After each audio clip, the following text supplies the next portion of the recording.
Assalamualaikum warahmatullahi wabarakatuh. Perkenalkan kami dari kelompok 14 yang beranggotakan Destia Nur Fajriah dengan NIM 20020010118 dan dengan saya sendiri Nurul Nur Aini dengan NIM 20020010409 dan dengan rekan saya Farinda Hauna Aziza dengan NIM 21020010099.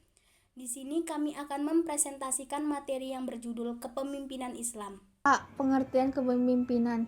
Kepemimpinan kata dasarnya adalah pemimpin yang berarti orang yang memimpin. Yang kedua, petunjuk, buku petunjuk atau pedoman. Sedangkan dalam istilah Islam, pemimpin dikonotasikan sebagai kata khilafah, amir, atau imamah. Khalifah adalah pengganti seseorang yang menggantikan tempat orang lain dalam beberapa persoalan. Ada beberapa definisi kepemimpinan dihimpun oleh Dasel Kham, di antaranya adalah kepemimpinan sebagai pengaruh seni atau proses mempengaruhi orang-orang sehingga mereka mau bekerja keras secara sukarela dan bersemangat ke arah pencapaian tujuan kelompok. Yang kedua, proses dari mana pengaruh kegiatan-kegiatan kelompok melebihi atas harapan-harapan. Yang ketiga, mempengaruhi, membimbing dan mengarahkan kegiatan dan pendapat. Yang keempat, pengaruh yang efektif. Yang kelima, meyakinkan orang lain untuk memperbaiki minat-minat mereka sendiri dan dia mau menerima tujuan-tujuan dari satu kelompok seperti miliknya sendiri. B. Jenjang kepemimpinan. Yang pertama, kekuasaan presiden. Menurut Al-Ghazali, dalam memilih penguasa haruslah diutamakan seorang yang betul-betul terbaik dan paling faqih.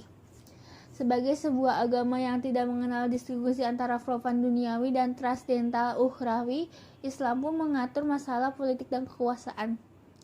Daripada perjalanan sejarahnya, teori politik yang pertama kali muncul dalam Islam sebagaimana yang ditegaskan Harun Nasution adalah tentang jabatan kepala negara. Terkait dengan jabatan kepala negara itu pula, Ibnu Taimiyah bahkan menyatakan bahwa menegakkan kekuasaan adalah salah satu kewajiban agama yang penting. Hal itu karena agama juga bisa tegak dengan adanya kekuasaan. Yang kedua dari jenjang kepemimpinan adalah bupati.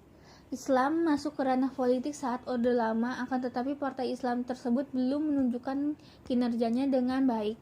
Pada tahun 1998 muncullah berbagai macam partai politik Islam. Itu berarti keinginan masyarakat muslim untuk bisa berkecimpung di dunia politik mulai tumbuh. Untuk pemerintah yang lebih baik juga. Akan tetapi, pada kenyataannya partai Islam yang ada saat ini hanyalah sebagai label biasa, dengan sikap pada kadernya yang tidak memperlihatkan nilai-nilai Islam. Banyaknya kasus-kasus menjerat para kader partai Islam tersebut membuat masyarakat tidak mempercayakan partai Islam.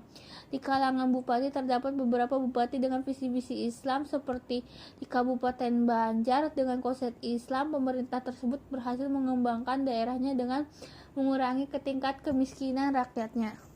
Yang ketiga, kepala desa, pemerintah desa. Terdiri dari kepala desa dan perangkat desa, sedangkan perangkat desa terdiri dari sekretaris dan perangkat lainnya, yaitu pelaksana teknis lapangan dan unsur kewilayahan yang jumlahnya disesuaikan dengan kebutuhan dan kondisi sosial budaya. C. Perlunya pemimpin. Menurut agama, sesuai dengan definisi yang sudah dijelaskan di atas, kepemimpinan Islam sangatlah dibutuhkan karena pemimpin yang sekarang ada bukan hanya mengurusi duniawi saja. Agama juga harus diurusnya demi kelangsungan umat yang lebih baik yang diridhoi Allah sebagai wakil dari Nabi SAW. Menurut akal, kepemimpinan sangatlah perlu untuk memberikan motivasi dalam bekerja pada seseorang sehingga ia mau bekerja dengan ikhlas demi tujuan organisasi secara efektif dan efisien. D. Syarat-syarat pemimpin dalam Islam. Syarat-syarat pemimpin dalam Islam berbeda-beda. Menurut para ulama, di antaranya yaitu Ibnu Khaldun yang menyatakan ada 4 syarat yang harus dipenuhi seorang imam atau pemimpin. Sementara Al-Mawardi 7 syarat dan Al-Ghazali 10 syarat. Tetapi inti dalam persyaratan utama mereka memiliki persamaan, yaitu yang pertama yaitu berilmu atau kualifikasi ijtihad, yang kedua mengetahui ilmu politik, perang dan administrasi, yang ketiga kondisi jiwa raga yang baik, Keempat, berlaku adil dan berakhlak mulia.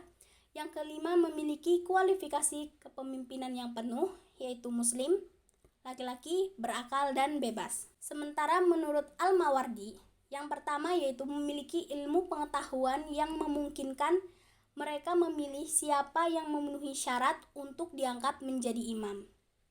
Yang kedua, wawasan yang mewadai untuk mengatur kehidupan rakyat dan mengelola kepentingan umum, serta memiliki kecakapan manajerial dalam memahami ilmu-ilmu administrasi dan manajemen dalam urusan duniawi.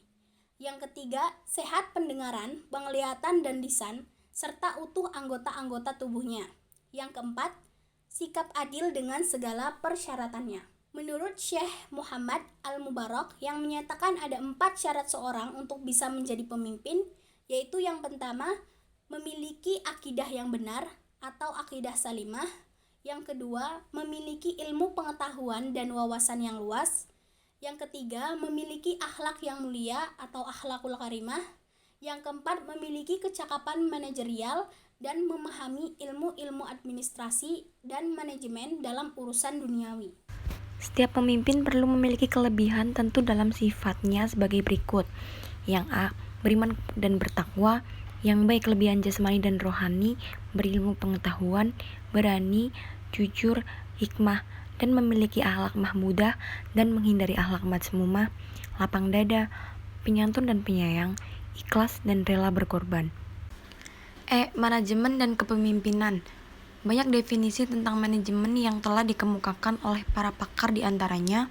Yang pertama, manajemen adalah suatu proses atau kerangka kerja yang melibatkan bimbingan atau pengarahan suatu kelompok orang-orang yang ke arah tujuan-tujuan organisasional atau maksud-maksud yang nyata. Yang kedua, manajemen adalah proses memimpin dan melancarkan pekerjaan dari orang-orang yang terorganisir secara formal sebagai kelompok untuk memperkuat tujuan yang diinginkan. Kepemimpinan seorang pemimpin mempunyai metode atau cara sebagai berikut. Yang pertama, cara otoriter dengan ciri-ciri umum sebagai berikut. A. Pemimpin menentukan segala kegiatan kelompok secara sepihak. Yang B. Pengikut sama sekali tidak diajak untuk ikut serta merumuskan tujuan kelompok dan cara-cara untuk mencapai tujuan tersebut. Yang C. Pemimpin terpisah dari kelompok dan seakan-akan tidak ikut dalam proses interaksi di dalam kelompok tersebut. 2. Cara demokratis dengan ciri-ciri umum sebagai berikut. Yang A. Secara musyawarah dan mufakat, pemimpin mengajak warga atau anggota kelompok untuk ikut serta merumuskan tujuan-tujuan yang hendak dicapai kelompok. B. Pemimpin secara aktif memberikan saran dan petunjuk. Yang C.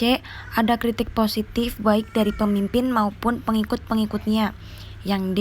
Pemimpin secara aktif ikut berpartisipasi dalam kegiatan kelompok. Yang ketiga, cara-cara bebas dengan ciri-ciri umum sebagai berikut. Yang A.